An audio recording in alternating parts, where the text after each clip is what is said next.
1. Welcome back to Hoops HD, everybody. It is around 9:30 p.m. Eastern on Monday, March 10th. A week from now, less than a week from now, we are going to have a field. 6 days from now, we're going to have the field. But we're here to predict what's going to happen a week from now, 6 days from now. Yeah. I'm your host, Chad Sherwood. We got David Griggs and Matt Sikowski up top here. Michael Cha in the middle square. John Salika and Joey Fortson to his sides. David Dorman down on the bottom row.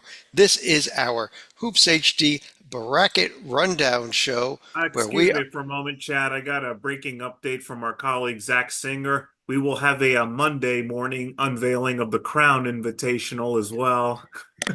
I am sorry, guys. I apologize. Give me half a second here. I was running around getting set up, and I did not have this ready to go. But Stalika. Wow, someone other than me getting buzzed. It is time for the Hoops HD bracket rundown. And yes, it is. There's David Griggs in the not quite the real puppet bunker. Yeah, that's not quite the real, a distant cousin perhaps, but that's not me. That's his cousin. Similarities, but Danny Griggs. Danny Griggs. How about a little Brian resume to start the show off before we even get to what's going on here? Yeah. Okay. I went... Wow. Clearly bubble teams, maybe below the bubble teams. I don't know. We'll see here. But I got two lousy resumes up here. But I've got to ask the question, which one's better, left or right? Or do they both suck equally? Both pretty bad. And they're both, okay, Griggs' opinion is both very bad. Matt, I know you're studying them intently. Which you like better? I think I like the one on the right. You at least got the two quad one wins. Metric's pretty similar. They're like, I could probably maybe sort of hold my nose and take the team on the right, team on the left, man. Oh for quad ones.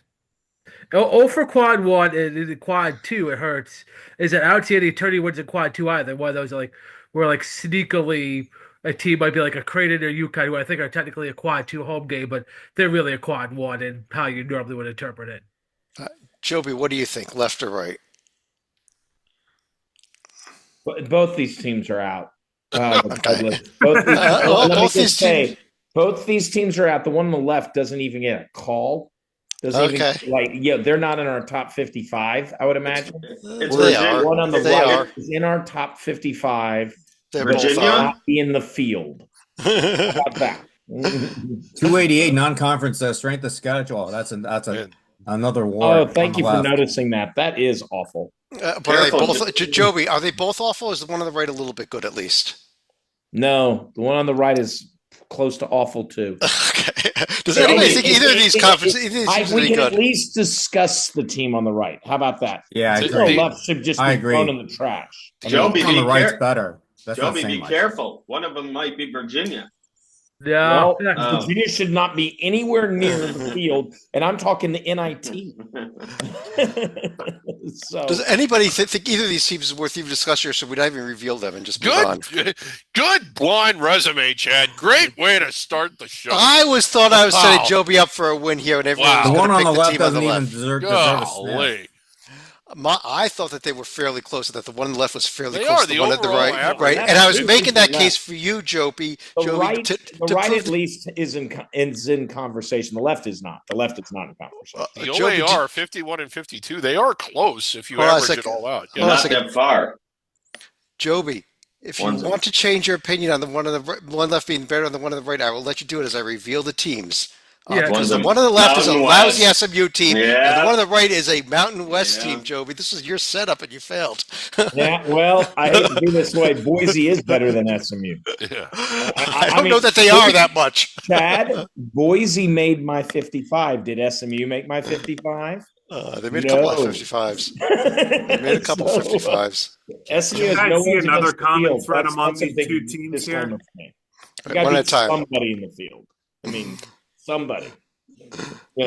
SMU's strength wins. Their best wins are Stanford and Pitt. Come on, that's all. The point here being, I thought I was setting Joby up. It didn't work to say that. I don't think that Boise State coming off of that loss is in good shape at all. I think this team's going to. I'm having trouble finding ways to get this team in the field, but maybe you disagree. Maybe you think they are. Salika?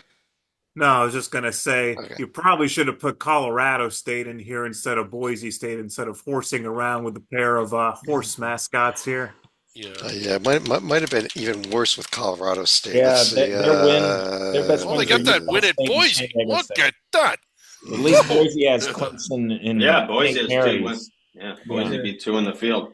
Let's get to what we're going to do today, which is the bracket rundown for February 23rd, 2025. Let's fix that first of all. We're doing the bracket rundown for March 10th, 2025. How about that? Okay. What we did was all of us here, as well as our colleague John Titel, who might jump on before the end of the show, sent me the top 55 teams regardless of conference. I cross-country scored everybody's ballot and came up with a consensus field as of right now from all the experts here and the puppet. What? And what I'm going to do is reveal for the top 16 teams one team at a time. We'll discuss them, go one line at a time after we get through the four line, Okay. and then kind of have some debates and everything about what we did. For the first time in quite a while, we were not unanimous on the number one team overall. Matt, I got to call you out. You were the only person that did not vote our number one team number one. I'm not surprised at that, but man, like, I think Duke's flat out the better team than Auburn right now. And I know Auburn has an overwhelmingly strong resume. Duke's ain't half bad either, but I think Duke's the better team. Greg, you had a comment on that? Oh, no, I was just going to say I'm going to rattle off my number ones because while you're doing the reveal, I'm doing the line by line. I'm doing the other show's format. I'm going to mute him soon. What do you think, Mike? What do you think about this argument that maybe Duke has surpassed Auburn right now? I mean, the pollsters all think they did. They also all think that Houston surpassed Auburn as well, which I don't agree with. But yeah, I don't agree with that. I mean, Duke was my second number one team, but in terms of the measurables, they have not surpassed Auburn. Serious comment. Duke has a case. They have a win against Auburn. But while at they home. they don't have it was at home. I don't think it's totally outrageous, but what does it for me is Auburn beat Houston on a neutral floor, basically a road game, who's likely a one seed. They won at Alabama. Well, they lost at home to Alabama. They also went there and won, and Alabama is a one seed, and Iowa State neutral floor, possible protected seed. Kentucky likely protected seed. I mean, they just top out so much higher. I don't think I don't think Matt's completely insane for picking Duke because there is an argument. I just personally think Auburn is better, but it's not as if it's not worth a discussion. I'll listen to Matt's argument. So look at those three predictive metrics. 1, 1, 1. Yeah. And look at the three resume metrics on the left. Look at one, the look There at one. you go. One. There's the dichotomy. Is it the resume? Is it the predictive? One's predicted. One's what have they And done? here's the deal. If we're just selecting teams into the field, I would put Auburn in before Duke. Once you're in the field, once we're seeding them, this is where I'm seeding Duke before Auburn. But Is it I'm also looking at the WAB now, 1 versus 7. I'm looking at strength of schedule, 2 versus 60. There's so much more of these resumes that are neither resume nor numbers that are neither resume nor predictive that still go Auburn. Well, and Auburn, this is the best quad one win total I have ever seen. Yes. If you just had Auburn and you only took their quad one wins, they'd have a winning record. I mean, that's insane. 16. That's just, I mean, this is not normal. And yes, the SEC is part of that. But the fact is they went through the SEC and won the SEC regular title. That is, I mean, this is one of the most sterling resumes I've seen ever. And I mean, period. I know they have 4 losses, but this is just the weight of the games they've played are just, it boggles my mind. Well, one of the things you kind of got to ding them on here is their non-conference strength of schedule was 4 times as easy as their conference strength of schedule. And I mean, let's move on that note. Number two, no surprise, was Duke. We just kind of discussed it. But Dorman, let me move on to you for number 3. It was a team that came in number 2 in the polls today. That's Houston. I agree with it completely. They are red hot. They went through the conference. A really, really strong Big 12. Did not lose a game on the road. They put some nice wins together in the non-con. I have Houston ahead of the SEC teams that I believe are coming next.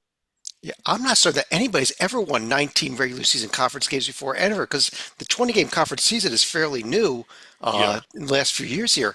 19 and 1. Wow. I can Road. think of one that did. The Davidson team went 20-0 in the regular season Did they play a 20-game season that year? Okay. Yeah, it was the double round robin. Didn't Duke do that too? If you Duke count this conference, year, yeah, 19 and 1 this year, yeah. if you Yeah, count this conference year. tournament, That's what I'm games, saying. yeah. Duke. Duke did it this year also. Yes, thank you. Duke did it this year also, but Joby, I was talking about major conferences. Oh, Ooh, Oh, absolutely correct, Chad. yeah. But in all so yeah, let's seriousness, keep talking Davidson then. in all seriousness, at number 4 overall, let me bring you in here. It was Florida. I don't know that there was much surprise. There was maybe one person that thought, well, there's maybe one puppet that didn't think Florida belonged up here, but I think the rest of us did. I had Florida as number 4.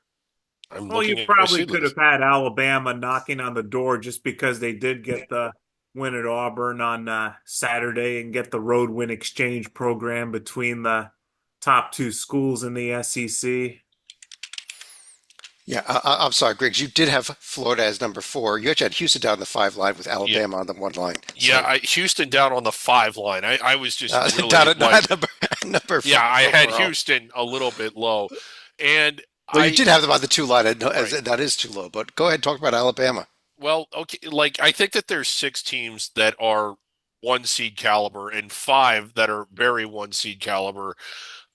What it was for me, the win at Auburn, basically tipped it for me because Alabama went to Auburn and won, and Houston played Auburn in a virtual home game and didn't win. And when you start to unpack the win at Kentucky and all of the quad ones, I think Alabama is a little bit stronger. And they also played a really strong out of conference schedule and had some success against that, but it's close. I can't get too mad about having Houston up there. I've had Houston up there for the last several weeks. I think I started putting them up there before anybody else did, and I would still pick them to beat Alabama if the 2 were to play again, because I think that they're better now than they were back in November. But if you're asking me to split, when I split the hairs and I see the win at Auburn and the win at Houston, and I realize both of those teams beat Houston, that's why I had Alabama up here. Okay. So you ignore 7 losses. I understand. I ignored 6 of them. Okay. Chad's on fire tonight. But I'm just trying to make sense of it. First of all, welcome John Teitel to the show here. Woo! Yeah. John, we're just getting to the 2 line, and number 5 overall, we do have the Delaware Fighting Blue Hens. Yeah, it was ridiculous. I'm telling you, Chad. You missed Like- it. Chad told me I had Houston on the 5 line. I'm going to give Teitel a couple seconds to jump to a little CAA sports for a couple seconds, Yeah. and then we'll jump back in. I mean, the Blue Hens story is really unprecedented. As a 12 seed, I've done some digging. As the puppet has pointed out, there have been 10 seeds who have made have gone all the way and won the title in the past.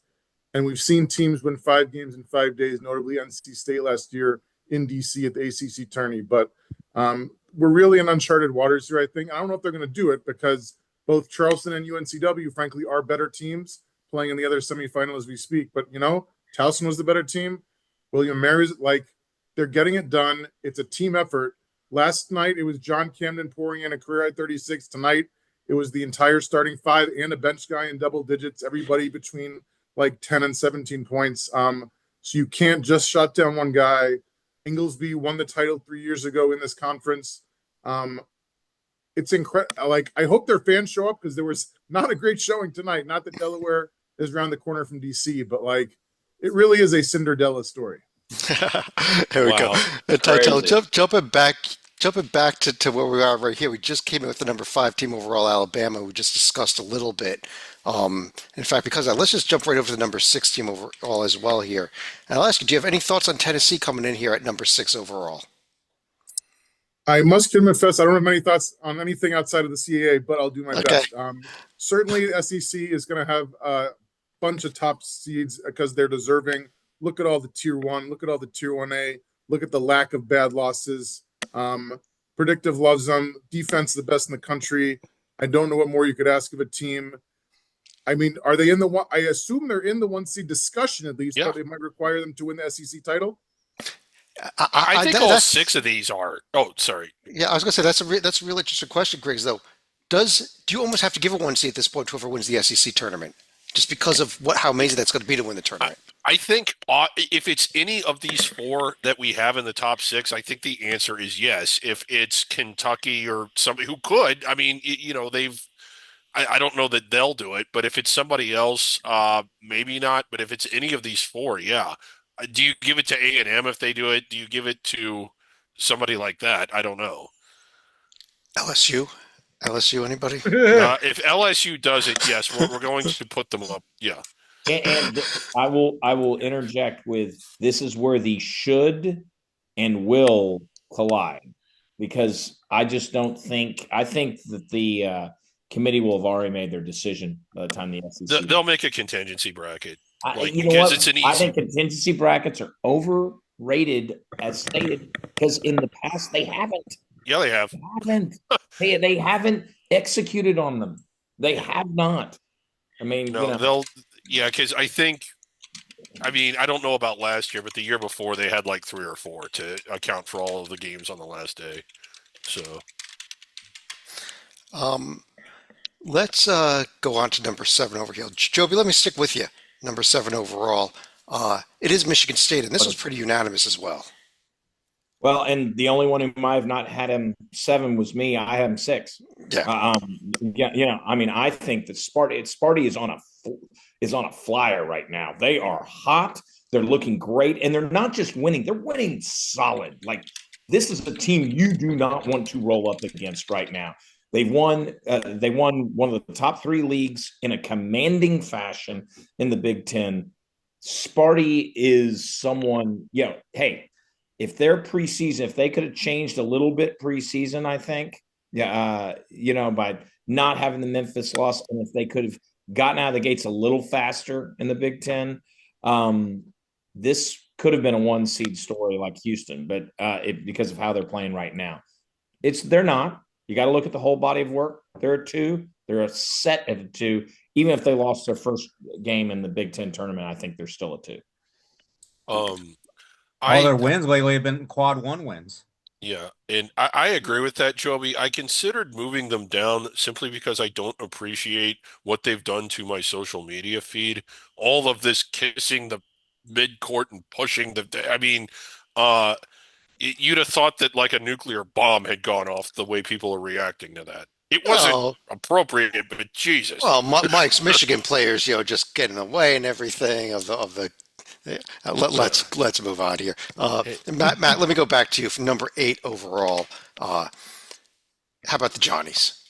That's what I Oh, meant. good job. They did not have a ton to play for last Saturday and still fought well. Marquette played pretty solid in that game. A little bad in terms of the first half, but overall played a pretty solid game. St. John still went there and won on our senior day and that. And so that for me doesn't quite lock up a 2 seed, but I think puts them in great shape to where as long as they probably don't lose in the first round of the Big East tournament, I'm keeping them in as number 8 as a 2 seed.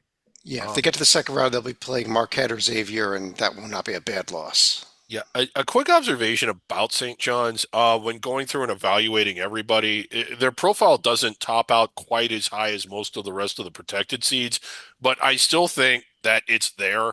8 true road wins, a win against Bubble of 10. That's pretty close. An overall strength of record of 7. I mean, this is a team that I think is there. I'm glad you guys agreed, or somebody did, because we have them. I think I had them 8th or 9th. I don't know, but I had them way up here. You had them 9th, actually. Yeah. You would have. But this is about the right range. Yeah, that does conclude this 2 line.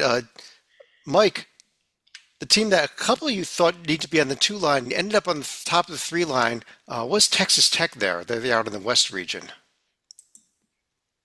Yeah, I mean it's really it was a close call for me between St. John's and Texas Tech, but St. John's is the outright Big East champion. Texas Tech though they're solid. They have a lot of quality away wins. You look at it right there. They got how many seven road wins against tier Yeah. one teams. They're rock solid, and if they end up winning the Big 12, and they could move up to a two. But right now I have them as the best of the three. Yeah, I think that's interesting. It depends on how deep they go because, uh, Dortmund, they are going to pick up lot better wins in the Big 12 tournament than I think St. John's will pick up in the Big East tournament. Absolutely correct. If they win their first game, I know their second game would be possibly against Arizona, and then their road in the Big 12 is much tougher than St. John's will be in the Big East. I had Texas Tech ahead of St. John's by one slot. I went back and forth. It was just the accumulation of those tier one wins for the Red Raiders that got it over St. John's. But it's real tight. But I leaned Red Raiders as well. And keep in mind, St. John's is playing on their home court for the tournament. Well, in their home building, it's actually not their regular court, though. It's a different court they bring. There's technicalities. I'm also a big fan of regular season champs, and St. John's has that in the bag. Yeah, and so By multiple games. The same conference as Houston, but they were well behind Houston. Right. And I'm kind of like, if they win the Big East tournament, all they've done is repeat what they've already done. And if they don't win it, then all it means is that they didn't do it for a second time what they've already done. I think the Johnnies are right there, regardless of what they do. And Texas Tech beat Houston. Yep. Only team in the Big 12 to beat Houston. Oh, that's a good win so far. Salika, number 10 overall. How about our fifth SEC team? Here's Texas A&M.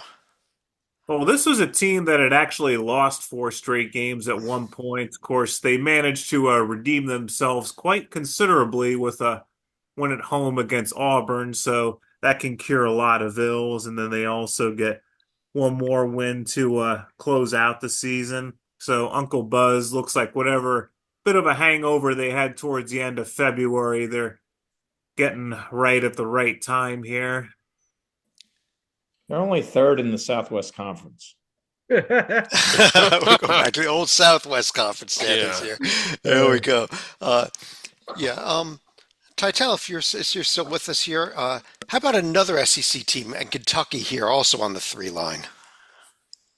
If you like tier one wins, I think this is your team. As much as I would prefer my Wildcats, I can't argue with Duke, Zags, Louisville, Florida, Mississippi State, A&M, Tennessee, twice, Vandy, at Missouri. I mean, they check all the tier one boxes, all the road wins, all the neutral site, everything. They do have 2 tier 2 losses. I still can't believe Vandy's a tier 2 because Vandy's that actually just moved up to tier 1, that Vandy loss. How about that? Love it. UCF, back when UCF was decent, maybe very early in the year, the opening night, I believe. Great defense, number 7 in the country.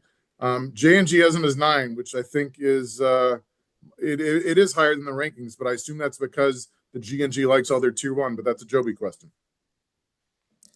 Oh, okay. I got the that's Kentucky. I got Kentucky on the right there. The Aggies 9. Yeah. Sorry, 9. Yeah. But Long day, Chad. I think that's real. I think they're both right. Yeah, hey, they're both third seeds, number 3 seeds. I think it makes sense. I will stand behind them. Yeah. Let's Joby, let me stick with you to finish out the 3 line. And this was pretty decent consensus, actually, believe it or not, still. Iowa State. Yeah. Iowa State has gotten a lot of criticism, I would say, among people doing brackets and analyzing it over the last few weeks. But they still have a very strong resume that should take a lot of credit. We just heaped praise, for instance, on Texas Tech, deservedly so. Not many people go to Lubbock and get a win. I mean, that is up there. We say, well, Alabama just won at Auburn, and but as far as atmospheres go, it doesn't get tougher than Texas Tech and that one. And just good, solid away from home records. They've got a resume that speaks for itself.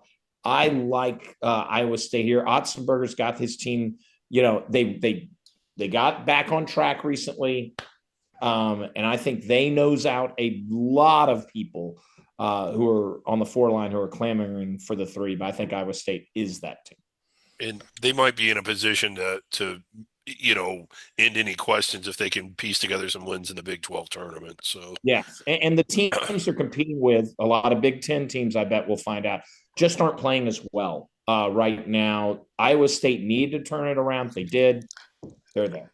I do kind of find it. I just started laughing, Joe, because I'm looking at the seed list ahead here. I'm kind of cheating. And the next 3 teams are all from the Big Ten. And you just mentioned that they're going to be fighting Big Ten teams. Now, one of those teams is playing well. I will give one of those 3, but the other 2 are. I think it's probably the third one that we're going to get to this play well. But Mike, how about a team that's just coming off of a really, really weird loss? They start our 4 line. And that's the Wisconsin Badgers. Yeah, I had them as the 12 teams, so I don't have a problem with them being 13th. Yeah, before the shocking loss at home against Penn State, where they were leading by double digits in the first half, or was it early second half? But it looked like they were on their way, cruising their way to an easy win. But had they won and held serve, they might have been the last team on the 2, maybe either that or the top team among the 3s. But with that shocking loss at home to Penn State, they dropped significantly. Overall, they still have a solid resume. You see an Arizona win at Purdue. They have a solid resume overall, but that loss to Penn State is very puzzling to say the least. And that's why they dropped to a 4 seed. Well, here's the other puzzling thing now is now they lose the ability to play in Milwaukee because that loss. Now they got to fly across the country to Denver, which is not what Badger fans were hoping for. Yeah, we just gave the Milwaukee spots to Kentucky and Iowa State back to back, which meant they're at 11 and 12. Interesting though, Salika, if Wisconsin wins the Big Ten tournament, is there still a path up here back down to the 2 line? Oh, absolutely. Three line. Yes. Well, except for the unlikely event that Iowa State and Kentucky also win their respective conference tournaments, but even then, I think Kentucky would probably go to Cleveland over Milwaukee in such a scenario. Yeah, I'm just saying back up to the 3 line, regardless of where you're going. So much for that 70-mile bus trip. Matt, how about another Big Ten team here? How about the Purdue Boilermakers at number 14 overall? Man, I thought for most of that Illinois game they were going to win it. That Illinois finished real strong to pull it out, but still a good team. I think, yeah, they're playing better now. They had a little rough stretch, but yeah, you beat UCLA. You're very competitive against a top 30 level team on the road. That's nothing to be bad. I think a 4 is right where they belong with their overall body of work.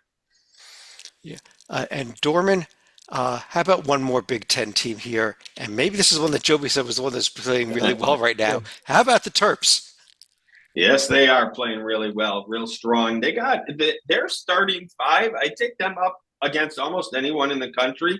They are really talented, and different day, different guy steps up. If one guy's having a bad night or ice cold, foul trouble, the other 4 stand up and get it going for him. So I love the balance that Coach Willard has on this team. I almost think on the year, Maryland's a little underrated, because they didn't come in with such high expectations. But all they've done is compile win after win in the Big Ten. I think Maryland is in a real good position for the Big Ten and the NCAA tournament next week. See, every now and then I get something right in the preseason, and this year I get one team, one team right, and only one team right. But we won't talk about some of my other picks. Hey, my sleeper was Miami, and I was right. They're still asleep all year. Griggs, it was a lot. It was pretty close for who got our final protected seed, our final number 4 seed. And it was, in fact, the Clemson Tigers that snuck in there. Do you agree with that? Not quite. When you pull them up, I think that Clemson is good. In fact, I thought I know that some people have spoken really highly of them. I thought I had them higher than what a lot of people would have, but I guess not. You actually had them lowest of anybody. Yeah, I had them 19th. So it's not like I had them 2 or 3 lines below, but yeah, I had them 19th overall, 3 spots difference. But as far as what sets them apart from a team like Arizona or Missouri or somebody else that we didn't put up here, it's they just don't have anything away from home to speak of Yeah, by I did. protected seed standards. I did pull up Title. I pulled up your Arizona Wildcats against them because I think that was really that was the close call there was between Arizona and Clemson for the number 16 overall. Do you think your Wildcats should have been up there? I want to say yes, but I can't. Clemson beat us a year ago, as a good friend reminded me the other day. Rocco on last week's show, in fact, and Clemson has the edge in conference record. They have the edge, not in the JNG, so that's another Joby question. Assuming I'm finally reading this one right. I'm just so underwhelmed by my boys. They play up to their level of competition occasionally by beating Texas Tech and the Cyclones, and then Kansas State. You see all the tier 1 teams who are not going to make the tournament. And I think Hunter Dickinson just scored again against us because we couldn't stop him on senior night for him. It's just not our year, Chad. I hope I'm wrong, but I am not seeing it. Yeah, Joby, what do you think about this debate? I think you would have it the other way. I actually had Arizona. I like Arizona's strength. And gosh, am I lining myself with Griggs? He is exactly right. 3, not 1, not 2, but 3 away from home wins against the field. And as you will see, as you know, Chad, and what I've said already on this show in the past, I mean, that BYU win is really aging. Yeah. Really aging well. And it's, once again, just like Texas Tech, Provo's a tough place to win. Give the Wildcats a lot of credit there. And they won. Are you really going to punish them for the Kansas loss? I think that told me that Kansas had woken up more than Arizona deserving to be dinged off the 4 line. Clemson, sure. And this is where the ACC's weakness hurts them because they didn't get the opportunities, but they are playing well. This is an eye test thing with Clemson, but I just got to go. Arizona is kind of easy on the eyes to a degree as well. So I'm going Let's go. We'll go one full seed line at a time now, Matt. Let me start with you. We show up all 4 of the 5 seeds. Obviously, I already hinted at Arizona is going to be on this line. The other 3 teams with them, though, are Oregon, St. Mary's, and Michigan. I like 3 of the 4. Michigan, man, that still feels a hair high to me because they are not playing well at all. Like, it's not that they're losing games. You could lose whatever. They're getting blown out right now. And this is where it scares me, like the predictives, especially sort of this range where I like some of these other SEC teams are there, or I love that we have St. Mary's. Or that I can't remember exactly who I submitted last night on there, but I know I had Michigan on the 7th line. Yeah, you had Michigan 2 lines lower than this. Mike, is that how bad your Wolverines have fallen off? Do you think that Matt might be right and they could be more of a 7 than the 5 seed we put them at? It's possible because of the way they lost. Remember, if not for that triple by Niami Burnett against Rutgers, they would have lost their last 4. And 2 of the losses, they got blown out Illinois at home and then at Michigan State. I don't think they'll drop that far to the 7 line, but it is possible if they flame out in the Big Ten tournament. I would say to be on the safe side to stay within the top 5 seeds, it would help to win at least 1 game in the Big Ten tournament. Of course, that's going to be a tough game. Purdue a flame out. Yeah, that's going to be a tough game with Purdue or Rutgers if they get hot for a minute. I agree with Mike. Dorman, also on this line is a suddenly red-hot Oregon Ducks. Yes, they needed overtime to beat Washington, but they've now won 7 in a row. Yeah, playing good basketball again. This has been like a roller coaster season for Dana Altman's boys. They were hot, they were cold, they're back getting hot. I had them, I think, a slot higher or something than the rest of the group. But I agree with you. You had them actually at 18, which is right where they fell on our list. So yeah, right there. Yeah,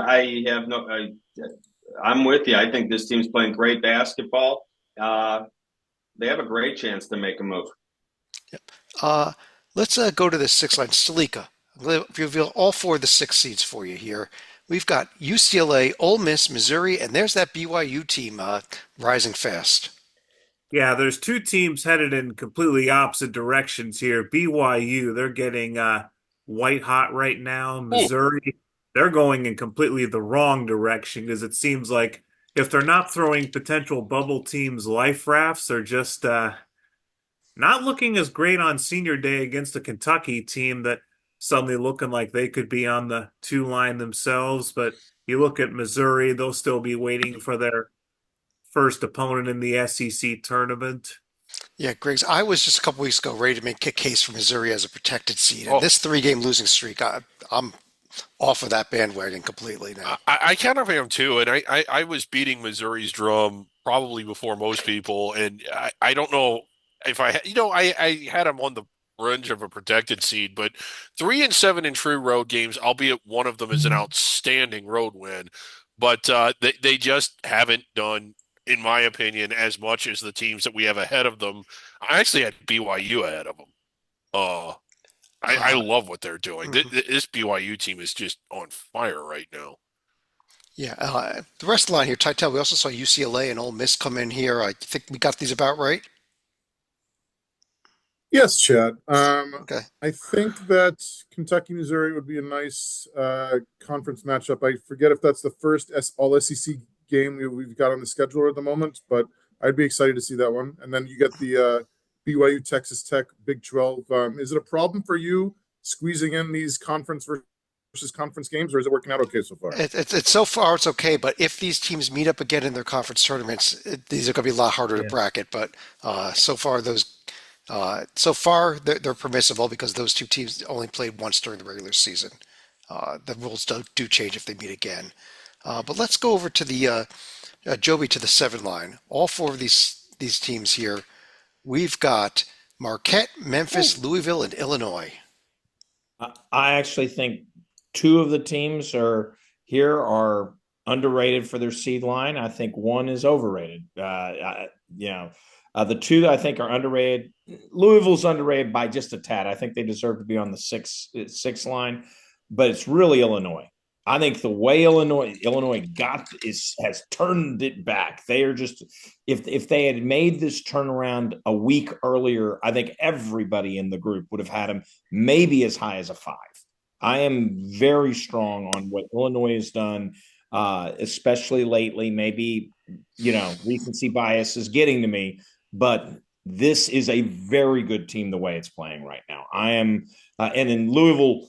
I'm sure they were near the top of the 7 line for us. They were the top, yes. Yeah. So, I mean, 6, 7, I think they're a 6. I think they're the middle of the 6 line, like 2 or 3rd, but that's just a couple of spots on a seed list. Illinois, I think's way ahead of that. I think they're ahead of even teams that we had on the 6 that we didn't discuss, like St. Mary's, who I'm not bashing. I'm just saying that's a credit to Illinois, not a hit on St. Mary's. What I said. Well, wait a minute, Joby. The J&G. I don't know if you know much about that metric or not. I mean, I don't know how you do the deep dives. Has them at 25, which is a 7 seed. Now, maybe you just don't care about metrics like the J&G, and maybe you don't pay attention to them. But this is where Louisville belongs. Well, and maybe Griggs, you would know that I was talking about Illinois. Well, you said Louisville was underseeded. They're right there at 25. Well, yeah, but I was discussing in the last few sentences Illinois, which you have no idea how many weeks I've been they're waiting in to a pull 5. that They're one a out. 5 seed. So, Yeah. and I will say, ACC teams do underperform in the J&G precisely because of the weakness of the conference. Duke right now in the J&G is 4th. We all know they're 2 overall. Yeah. Clemson is at the bottom of the 5 line. Louisville is on the 7. That is one area where the J&G is off this year. I think they're off. I think the J&G is underrating ACC teams for where their seed is and should be. Matt, real quick, the other two teams in this line were Marquette and Memphis. You are our Marquette guy, and your team is kind of heading in the wrong direction right now. Yeah, only one bad loss in Villanova, and that was one where they couldn't miss a 3. So you have a game or two like that every year. It's like not playing bad. We're in the game both late at UConn. They hit a Caravan 3 that put it away, and then in St. John's you lost at the buzzer in overtime. I mean, even at home, it's not a bad loss. But the accumulation's hurting a little bit. So I think 7 line is exactly where Marquette should be at the moment. in that. But it also would stun me if Marquette won a game or two in the Big East tournament instead of falling maybe to the 8, they climbed to say the 6 or even the 5 if they made the finals. Dorman, I got to ask you a question. There's a team that we have not yet seen in this field. That I don't know why they're not here yet because I would have had them in already. Where are the Kansas Jayhawks? Not here, and I agree with it. Okay. This team has underperformed almost all the year, and I agree. Every team that has gone in ahead of them deserves to be going in ahead of them.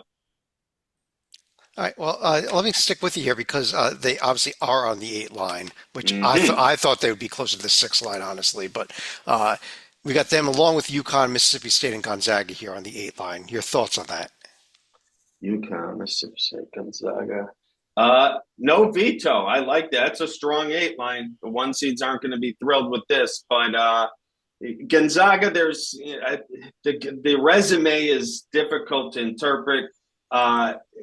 Maybe we're overrating them a little because it's Gonzaga, and if it was a different name on that, we wouldn't be giving them such a pass. San Diego State is on the cut line right there, in or out, could go either way. That's really the only win they have against the tournament field. Baylor on the neutral. I'm sorry. Oh, and 2 more. Baylor and Indiana. I could see Gonzaga. I think Gonzaga gets seated right where we have them, 8 or 9, no doubt about it. That's a strong 8 line. I agree with all of it. Yeah, one of the things about Gonzaga is, well, there's a couple points here. If you can go back to them real quick, Chad. If you're listening, it won't matter, but their predictive metrics are through the roof, and their merit metrics not so good. I've heard multiple committee members reference how they've been looking at the WAB, the wins against bubble, and view it as an important metric. Gonzaga 43rd, which is right around the bubble. But when you look at their KenPom and their predictive, they're off the charts good.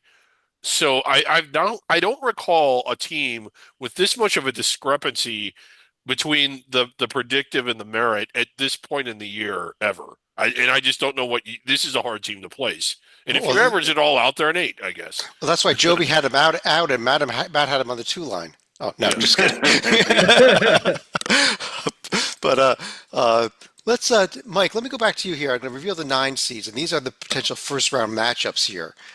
Kansas is going to get New Mexico. UConn gets Georgia, who's rising up again. Wow. Mississippi State gets Creighton, and the Zags get Vanderbilt. Your thoughts on those 4 teams? That's about where they should be. I had Vanderbilt as a 37 team only because their non-conference strength of schedule is very soft, but still this is about right. Georgia's playing really well. I mean, it wasn't like a couple weeks ago they were on the cut line, and now they've zoomed up all the way to the 9 line. If I'm the 8 seed teams, I would not want to play these teams. These are tough outs. Yeah, and Sleek, when you look at that, both these teams now have that winning record against the top 3 tiers that we've been talking about all season. Weak non-conference strength of schedule, but when you add in the SEC schedule, we got 18 and 22 overall, don't we? Yeah, Vandy had been sliding a little bit after they made their push the week before, but they're still in pretty good shape. It's Georgia who's suddenly on a 4-game winning streak, where it's probably more important for them that they now have the over 500 record in the top 3 tiers at least. Yeah, Matt, they've got that neutral court win against St. John's, which stands out, much like Vandy's at A&M wins stand out. Yeah, that's where you both wins away from home against protected seed level teams.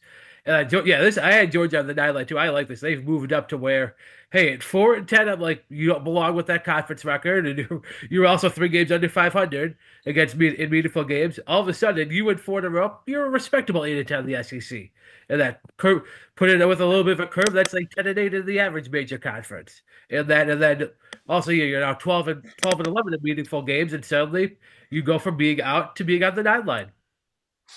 Yeah, and this is why we're heading towards a ton of towards that 13 SEC teams. Not quite there yet, but Joby, the 10 line.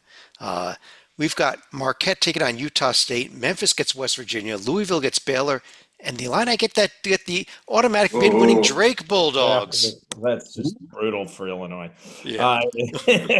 Much love for Drake. Yeah. I mean, and yeah, and Drake gets no. I think you heard me. I think Illinois is the best team on that 7 line. So I'm sorry, Drake. Yeah, it's Yeah, that's who I'm sorry for. yeah, but because if you You if couldn't you have given really him did put Marquette. Drake, if you put Drake up against Memphis, Marquette, sorry, Matt, and possibly even Louisville, Drake, I'd be very tempted in a bracket to pick Drake. Against Illinois, I might is where I'd probably stop. But yeah, I think Drake deserves this. They're at 30 wins now. You heard me over and over again on Drake, and my point was yesterday when they beat Bradley, I truly believe they were playing for not only a 10 seed with a win, which is what they got here, but they were going to be out if they lost. And we'll never know. I'm glad we'll never know because I think Drake's a good team and deserves a spot in the field. Oh, man. What about this Baylor team? And here they are sitting dormant with that 12-13 versus the top three tiers. Are they in big danger if they lose their first game in the Big 12 tournament? There'll be a nervous pack of Bears over the weekend if they do, because they are not playing their greatest basketball of the season. They've had real high hopes on this season. The resume, there's a little to be. The resume isn't really there all that great to me. They have a great St. John's on a neutral win, a great game against Kansas at home.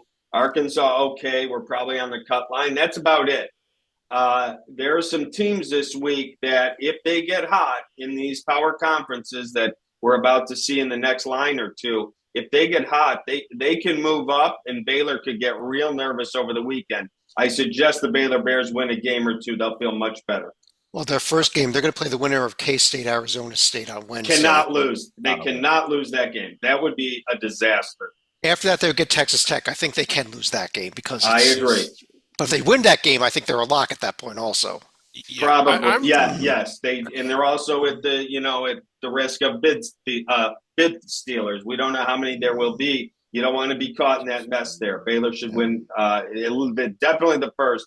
Two would be safe. I agree. I'm really underwhelmed by this Baylor team. I realize that they've battled injuries, but it's just that like when there isn't anything else to measure their performance with their injuries as opposed to without it, then you just kind of got to go with what's there. They do have the win against St. John's and that MTE on I think it was a mid-court shot or whatever it was that went in. But they haven't really looked that good. Barely beating Arkansas. The home win against Kansas. Kansas is not a good road team. So you got to take those with a grain of salt. Cincinnati and West Virginia are even worse road teams. And when they've played, with the exception of that, maybe the couple games against Houston, they've just haven't looked good at all. Well, that's Houston was this week though. Yeah. That's why, Griggs. Yeah. Griggs, I would have said Baylor to Dayton. None of you agreed with me on that, but No, I did. I had them at 42. Yeah, that just avoids Dayton, though. Okay, all right. Yeah.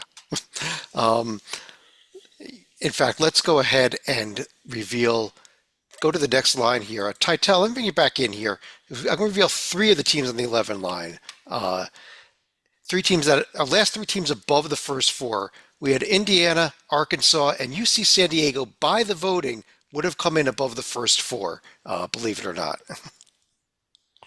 I do believe it because everybody loves them, and like Rocco might have them as a 5 seed these days. But, I'm telling you, you're not going to like my conference tourney preview tomorrow because I am not picking them to win their own conference tourney, and if they don't, unless somebody feels strongly about this team, I don't think they're making it in without winning the tournament. Agreed, Keitel. As much as I like this team, the reality is they're not getting. It's what I was saying about Drake. They're except they're going to still be an 11 if they win out. I know it's not popular on this under the radar group, but I don't think UCSD gets a bid without winning. Mike, what about the other 2 teams that we got in Arkansas and Indiana? Do you agree that they're both in and above the first 4 at the moment? Yes, partly because when I was doing the list of 55, I'm like, man, this bottom of the bubble is really rough. But the thing is, Yeah, these teams they've done just enough to make the cut. So I mean, I had both of those teams at the 11 line. Arkansas has got some nice ones. I see at Kentucky, a neutral court win against Michigan. Um, don't have any bad losses. They do have six tier one wins. I mean, for an 11 seed, that's pretty good. Indiana's got the win at Sparty. I think that saved them. Without that win, I don't think they would make the field. But Indiana, all their losses are against tier one teams. They just have a lot of them. That's the problem. Agreed. Let's go ahead and reveal the last spot here on the 11 line. Salika, let me bring you back in. Playing in Dayton, it is San Diego State versus Xavier. Ooh. He'll Yeah. take it. I had a feeling you'd probably be putting us against a Mountain West team either way, but that's also a dangerous sign for the Aztecs right there. This is another team that's fallen precipitously in the Mountain West, and they cannot afford an early exit in Vegas, though. No, they Who's can't. to say the Boise State San And Diego they- State could be an elimination game? Could be. Yeah, absolutely correct. There's not going to be 4 Mountain West teams. There really won't. There's but going to there be will 6. We've But been there over will this. be 3. There will be 3, barring Five. a Colorado State winning it, which would mean 4. But of course, the good news is for whichever Mountain West team does make it, you'll be playing in front of a home crowd in Dayton because Flyer fans are not pulling for the Musketeers in this one. No way. I would hope you guys would travel, Stalika. It's not that far. I'm sorry, It's guys. not I far, forgot to but we would only be allotted so many tickets. Yeah, and Xavier fans refuse to go to Dayton. It's called StubHub. Dude. Actually, I thought it was called SeatGeek. Yeah. How far of a drive is it? Is it 40 minutes, 45 minutes? 45 minutes 45 at minutes. most. Oh, Yeah. Yeah. My lack of sympathy. I had the Musketeers, I think, above the first 4. You're making me think I should have had them there. Just to punish. Or so I'd much rather get wins against Matt's Marquette team and a win in the Big East semis to render that a moot conversation. Matt, let me go to you here for the last 2 teams that made our field. It's on the 12 line there. I believe it's in the East region. Yeah, it is. Oklahoma and Boise State. There is another Mountain West team. which I support. As you saw in my Okay. top 55, I very much don't support Oklahoma because I think 6 and 12 in conference, even the SEC, should be disqualifying. That's as disqualifying to me as being 2 or more under 500 in the top 3 quadrants. Titel, should that be disqualifying 6 and 12 in conference?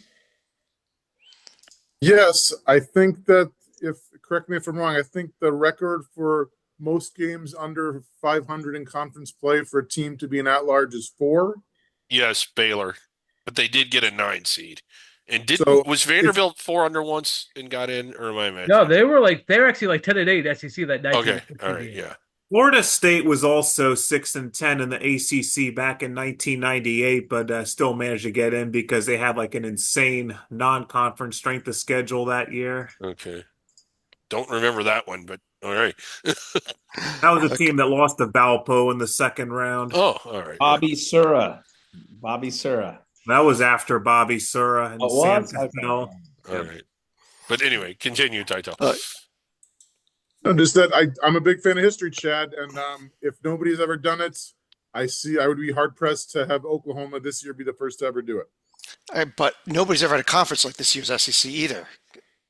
You're right, which is why it's possible, but I think that other teams. It also depends, like if Oklahoma makes a little run, or who would their opening game be? Do we know in the SEC tourney? The Yes. SEC tourney opening game. Do you have that, Dorman? Yeah, I'm looking for it right now. They I have. have- All I right. believe it's Georgia, which would be a good win and might be enough to put them over the hump. Okay. Taito, I do have to ask, you've been selecting Oklahoma. Yes, as have most of the people in the Matrix. So I'm not going out on a huge limb on my own. Okay. I had been trying to push Texas a week or two ago, but I think that ship has sailed for now. But they just have so much quality wins. They cannot buy an SEC win. But as Chad says, it's hard to get an SEC win this year because it's the best conference in the history of the world. Yeah. Georgia opens against Oklahoma. So Georgia, Oklahoma in the That's first round. Winner gets Kentucky. That's a big first game. Go Yeah. Dogs. Well, Uh, and the question is, Chad, who's that first team out? Because I think a lot of us are rooting for at least one bid steal. Before I get to that, let me show the rest of the 12 line here real quick. Well, one other team on the 12 line, I'm sorry. Because Yeah. by the voting, we would have all had VCU actually sandwiched in between the first four. So before we even get to the first team out, right now it actually would be VCU if they don't get the A10 bid. But, I guess the question is, Salika, can VCU stay up there if they don't win the A10 tournament? Ooh, they'd better at least make it to the championship game right here because I don't think they want to be taking a chance of potentially losing early.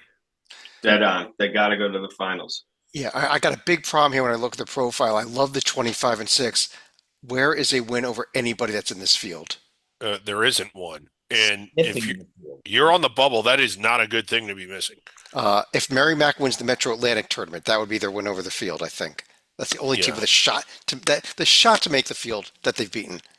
Well, let me correct you. If Colorado State wins the Mountain West, That would be another bid, yes. Another would team. move the needle a little bit more, but not by much. Well, the interesting thing on that, I think both Colorado State and Dayton will be among the last. I don't think they're in, but among the last eight, we wouldn't vote them off the board probably. So like they're on the board. They're not in the field, but they are on the board.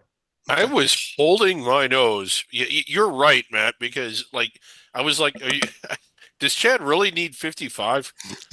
It was tough to get to 55. I saw some names there that I could not believe. But now let me ask Joby's question from earlier. Top four teams out. Joby, it was North Carolina number one, followed by Ohio State, Colorado State, and UC Irvine. So I don't know who you put in instead of the teams we put in, and I don't like the teams we put in. If you're the real committee, the chairman would have an opinion. Let's talk about Carolina I'm then, just Joby. leaving it there. Let's say the fourth ACC team or the 13th SEC team. Carolina has a chance to open their first game in the ACC tournament against Pitt. If they lose, they are done. Oh yeah, yeah. I think they got to beat Wake in the second round also, Yeah. though, Dorman. Very. I think Well, they but might they need got- to win. well, I yeah. think they need to beat I Duke. would that might be a play-in, play-out game. The Wake Carolina.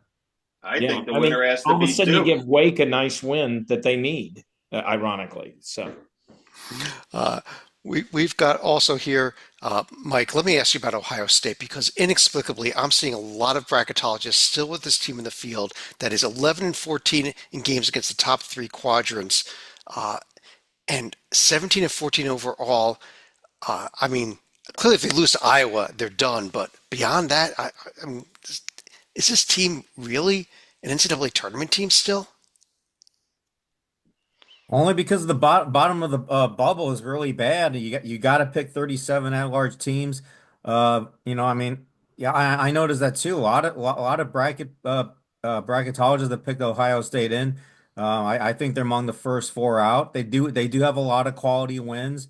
But I'm 14 gonna losses take. is just too many. And if you're talking about an at-large team, that means the 15th loss is implicit. That means they would lose sometime during the conference tournament. That's just way too many losses. I take issue, Griggs, with everyone saying that they have a lot of good wins. Yes, they beat Maryland at home. They beat Yeah. Kentucky neutral. That was good. They won at Yeah. Purdue. That was great. The other three quad one wins are not against good teams. Their quad two wins are not against good teams. Their quad three wins are not against good teams. I think that they have three wins, and there's teams that aren't even near the bubble that have three decent wins on the season. Kansas State has three good wins. TCU has three good wins. Yeah, that was well articulated. And if the committee members are watching, I hope they hear you. Okay, thank you. Uh, I mean, I appreciate dialogue on how bad Ohio State is. I mean, anybody that can do that, is okay in my book. Real quick, a few other teams that did receive votes to be in top 55, not in, but on the top 55 at least. Matt, we saw Texas, Wake Forest, Dayton, San Francisco, SMU, George Mason, Villanova, North Texas. I mean, that shows you how far down we're getting to even get 55 teams. Yeah, that's where. Yeah, and even with my stringent rules of disqualifying teams like Ohio State and Oklahoma, and that means I got to put in someone like a Dayton or I think I had North Texas right at the bottom. I definitely had San Francisco on my thing. I And think you were the one vote for Villanova also, the one and only no, vote for Villanova. I don't think I had Oh, I Nova. have Villanova. Oh, no, that was Joby. Sorry about that. I have Villanova. Yeah, they were my 55th. Yeah, that's where. Listen, it's funny. You won at Georgetown. You might have Oklahoma's place for me in the field. You don't win that game. That's one of those one too many that straw broke the camel's back, and they're all of a sudden they're basically done for me too. They're the same as Ohio State and Oklahoma. I had Villanova and not SMU. Who put SMU there? Come on.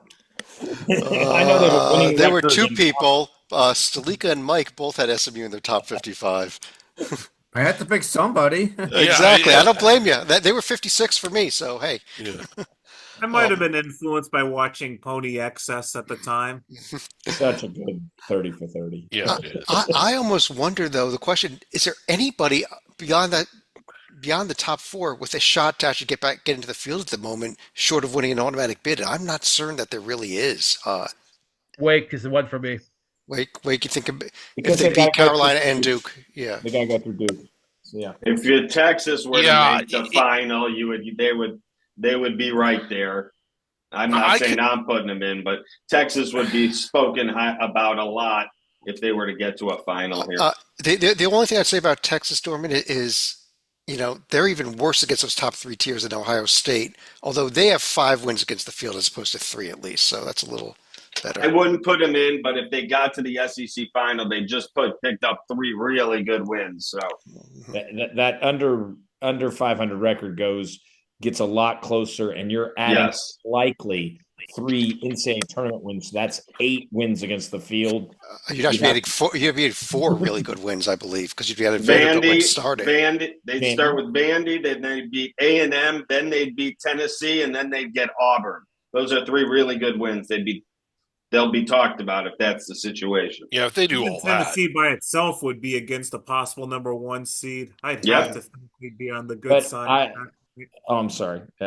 I will say we are talking about what this Texas team has done and what they look like lately. Awful. They're not getting past Vanderbilt if they just show anything Right. they've done. Especially I agree. Vandy isn't so safely in. I would advise even Vandy play a motivated game there. Let's not let rest it, because with that conference race, the schedule, you get down into that bubble Mhm. discussion, you might be having a miserable time. You don't want to when your non-conference is over 300. You don't want to be anywhere near the bubble. You don't want to be on that 11 line, because then you get Listen. looked at very differently. You lose to Texas, you're probably at least on the 10 line, and you're in the start of that discussion, because even the 10s are not super safely in, and they're not voted in on the first ballot. Let's take a quick look at the other 2 12 seeds here, first of all. Oregon gets McNeese, and Arizona, Titel, you were afraid you're getting Yale. You actually get that Liberty team, though, who's going to be our Conference USA champion and is probably more dangerous than Yale. Sorry, Titel. That, believe me, I'm not sorry one bit. I'd rather play like Auburn than Yale, because I've seen us play Ivy League teams and it did not go well in the past. Yeah, real quick, I'm going to run through the rest of these teams, the 13 through 16 lines. We've got on the 13 line, we've got Clemson gets Akron, Purdue gets a dangerous High Point Yeah. team. There's Wisconsin, Yale. What a Wisconsin, game. Yale, a fascinating game. Oh man. Maryland gets Utah Valley there. On the 14 line, A&M, they get UNC Wilmington, who looks like they're on the way to the CAA championship game right now. Up Iowa 6, State gets 9 to go. Iowa State gets Northern Colorado. Kentucky gets Troy, who just won the Sun Belt Championship. Congrats to the Trojans. And Texas Tech gets a bit of a dangerous Lipscomb team, but Lipscomb, I think, will be over their head in that one a little bit. On the 15 line, Michigan State gets Wofford. That's your SoCon champion tonight. I did have them coming in the 15 line still, despite being a 6 seed in their conference tournament. Tennessee gets Central Connecticut. Alabama gets Robert Morris, and the Johnnies get an Omaha team I think if that actually happened, I called this last night. I think it's a live wire Omaha team that is going to push somebody, not win, but push somebody. Yeah. And finally, the 16 line, Auburn gets the winner of a Southern Quinnipiac game. Duke gets the winner of the Edwardsville Omaha game. Houston gets Bryant. Florida gets Norfolk State. Uh, on that note, I want to run through each of you for any final thoughts on anything you want to discuss, including this bracket or anything else. And Matt, let me start with you. This will have a little bit of puppet inspiration, a little bit of Rocco inspiration. I would actually, if this held true, there's no bid thieves, I'm pounding the table for UC Irvine. It's how hard it is to win 14 road games on that. These bubble teams haven't done anything very impressive. Winning 14 road games in a pretty decent conference where includes a win at UC San Diego. I want something impressive, and that would be impressive to me. Like I could pull my head for UC Irvine, where like I would really hold my nose for say Oklahoma. I just heard Matt make an argument for a team with a 95 BPI and a 65 Ken Pom. This is a new first for us here at Yeah. SHD. Joby, you're up. Yeah, it's very interesting when you look at the 1 lines and the 8 lines. Which one has more preseason number ones on it from the J&G? Unfortunately, it's the 8 line with Connecticut, Kansas, and Gonzaga. We got to go back and watch that preseason show. Luckily Duke was on the 1 line too, so there's one saving grace there, and Houston wasn't far. But yeah, no, it just goes to show that it's fun to see it all play out. And if this is true, and I think this is what the eight line pretty much is going to look like. I don't think there's going to be a ton of shifting here.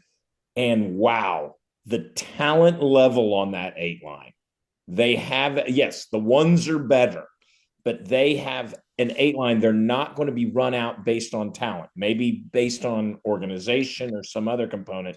But these teams, these 8s, especially those 3 that I named, if I'm Florida, I don't want to play Gonzaga. If I'm Duke, I don't want to play UConn. So those could be some really great round of 32 games if they came to fruition. It could be. Mike. Yeah, I'm with Joby. I mean, I think after you get past the first handful of teams or so, the separation is very small. So that's part of the reason why the 8 seeds are very strong teams. They could easily be a 7. I mean, or even a 6. So that's why they're very strong teams. And if you're a number 1 seed, you know that you're not going to have an easy matchup in the second round. I'm just anxious to see if there's going to be any bid stealers. If you're in the bottom of the bubble among the last 4 in, you got to be nervous as heck, because if a team comes in and steals a bid, that means a bubble's going to burst. So watch out, San Diego State, Xavier, those type of teams, Oklahoma, Boise State. And like I said before, I think the San Diego State Boise State game, that's essentially an elimination game. I don't see both teams making the field. But I'm really excited for the upcoming days here. Yeah, given what we saw at the bottom of the bubble, I'm kind of hoping for some bid stealers here, honestly. But Dorman, you're up next. Yeah, this is a topic where there's plenty of differing opinion, but I'm going to go with grinding out for the SEC and the Big Ten teams that are safely in the field, grinding out another weekend of brutal, rough, tough play in their conference tournament, where your game, the Big Ten and the SEC, the championships are on Sunday night. That is late. And then you got to start to get home. And then you got to start to worry about to get to your sites by Monday or Tuesday. I know coaches will never say, I don't want to win a title. I don't want to play for a championship. But sometimes it's just easier to have a loss and go home on Thursday, go home on Friday, instead of grinding out and losing your legs over the weekend when your main goal is to win a national championship. And just some, like in the SEC tournament last year, Tennessee lost to Mississippi State. They were the 1 seed. They lost to Miss State in the first game, went on to the Elite Eight to play Purdue in a game that they could have went to the Final Four. Alabama was the 3 seed. They lost to Florida in the first round. They went on to the Final Four. I just believe it's better to get out of there with your legs, with everything. These teams have beaten all the teams in the conference. You're getting away from your conference finally. I like to have a team that's ready to go, that's not exhausted, that didn't play 3 games or 4 games in 4 days. And I just think you're well rested and more ready to make a run for the next week. I'll just throw in here, Dorman. What you said that coaches don't say it. Actually, John Calipari says exactly Yeah, he that. did. He Yeah. says he does not care, doesn't even want to win it. As a result, his teams just tend to play a little looser in these conference tournaments and do win it. uh, And then look Salika, how well they've played in the NCAA tournament recently. He should get looser in the tournament. Yeah. you should say you should not care about that one either. Yeah, Stalika. You look at the possible matchups in Lexington right here. Tickets would already be expensive enough with the Alabama and Auburn fans getting in there, but you add Louisville and Kansas in there, it gets even more insane. Of course, the other problem for Kansas fans is they were probably pre-buying tickets for Wichita, but as you can see right there, Texas Tech and Houston are going to be the ones lined up. But to add on to Joby's point from earlier, I don't think Houston should be overlooking a possible Creighton matchup in the second round because of the Blue Jays can go inside and outside with Ashworth and Kalkbrenner and get one or two guys getting hot from three. Oof, that would be very nerve-wracking for the Cougars right there. Great. Also, Titel. One comment on a bracket matchup and one comment on a bracket team. The West Region 4-5 Maryland, Arizona. If I can take you back to 2001, that should have been the championship game. Maryland was destroying Duke in the first half, in the first semifinal, in the Final Four. I know Yeah. because I was there in Minneapolis. And then Duke came all the way back and ruined their season. And Arizona beat Michigan State, and then the final didn't go well for me. But that's okay. It'd be fantastic to see it again, even though a long trip to Seattle for the Terps. As far as Chad penciling in UNCW, which I think is the right move as of this moment, I'm telling you, like, Delaware shouldn't be here in the final, but they are. And if you want to do, I want to do a quick thing. So if you look at last year's title in the CAA, won by Pat Kelsey, and he ended up getting a big deal to coach an ACC team. I'm not predicting it. All I'm saying is that Martin Inglesby, the Delaware coach, went to college at a little school called Notre Dame, who's in the ACC. And Notre Dame's coach, Micah Shrewsbury, is on his second year with a losing record. I'm not calling it, but if it happens, you heard it here first. There we go. To Delaware, also, interestingly enough, on the way to Conference USA next year. This is their last ever CAA games. I did want to throw this out here, Titel, a little history. We did look at see if a 12 seed had ever won a conference tournament before. We are pretty confident they have not. Georgia basically would have been the 11th seed. They were an East 6 seed when they won the SEC tournament. I still think what Holy Cross did in 2016 when they were a 9 seed out of 10 teams in the Patriot League and won 4 consecutive true road games is more impressive even than what Delaware did. This is probably the second most impressive they pulled off, though. Griggs, you want to finish the show out? Yeah, in looking at this, in this time of year, I don't know if you've noticed or not, but there is a fair amount of bracketology out there. If you're looking for it, you can find it. 1 or 2 or 300 people are doing it. And I don't know. There were years that I thought that I could probably do a good job of guessing the committee, but this isn't based on who was on it and what they'd done recently and what the trends were. But this year, there's 7 of the 12 members were not on it last year. They're doing it for the first time. There's new metrics that are there this year that are fairly new. They've only been around for a couple years. I've heard a lot of committee members reference those, particularly the WAB, and but even still, I think that it's kind of funny for me to hear some people brag about how accurate they are, that they got 66 out of 68 right or whatever it is. Well, 31 of them are auto bids, and rarely do I get fewer than 29 of the 31 auto bids myself. Yeah, if anybody misses one of so that's 31 right there. If anybody misses that, you're just a complete fool. And then as far as the next 37, pick your metric or poll of your choice, whether it's the net, the AP poll, the wins against board, the strength of record, and just go down and pick the next 37. You're bound to get at least 30 of them right. So any idiot that doesn't even know how many halves are in a game could guess 61 of the 68. And with that in mind, 61 of the 68, 62 of the 68 are going to be the same no matter who's on the committee or what the points of emphasis are. And for that reason, especially when you look at the teams that we selected on the bubble and the teams that we left out, especially if you're from a power conference, I just don't feel sorry for anybody that gets left out. I do feel a little bit of remorse if UC San Diego doesn't get in, because I felt like that they're just at a big circumstantial disadvantage. And for them to win like they did and win some of the games that they did, I think that they should get included. But even if they don't, like, everybody is good enough to play their way and be one of those 61, 62 teams that's in for sure. Okay. Yeah, that's the season. They all are still, everybody on this board obviously is still Yeah. alive. There's a lot of other teams that are still alive. Check out our survival board up there. We are updating that regularly. But Yeah. on that note, I do want to thank everybody for joining us. We will be back later tonight with a Championship Week video notebook, and every night here on out with another video notebook. Next Monday, we'll be doing a Hoops HD report, recapping what the actual selections were and predicting what's going to happen, and filling out a bracket even, and that's going to be 100% correct, more or Right. less. Yeah. But on behalf of David Griggs, Matt Zukowski, Mike Cha, John Salika, David Dorman, John Titel, Joby Fortson, I'm Chad Sherwood. Thanks for joining us. We'll be talking to you again real soon.